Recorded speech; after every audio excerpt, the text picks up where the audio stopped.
جن لوگوں کو ہم سے ملنے کی توقع نہیں اور دنیا کی زندگی سے خوش اور اسی پر مطمئن ہو بیٹھے اور ہماری نشانیوں سے غافل ہو رہی ہیں، ان کا ٹھکانہ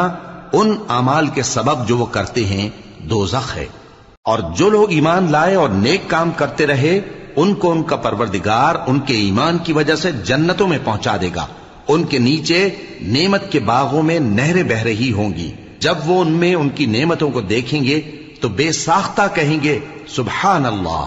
اور آپس میں ان کی دعا سلام علیکم ہوگی، اور ان کا آخری قول یہ ہوگا کہ اللہ رب العالمین کی حمد اور اس کا شکر ہے۔ اور اگر اللہ لوگوں کی برائی میں جلدی کرتا جس طرح وہ طلب خیر میں جلدی کرتے ہیں تو ان کی عمر کی میعاد پوری ہو چکی ہوتی۔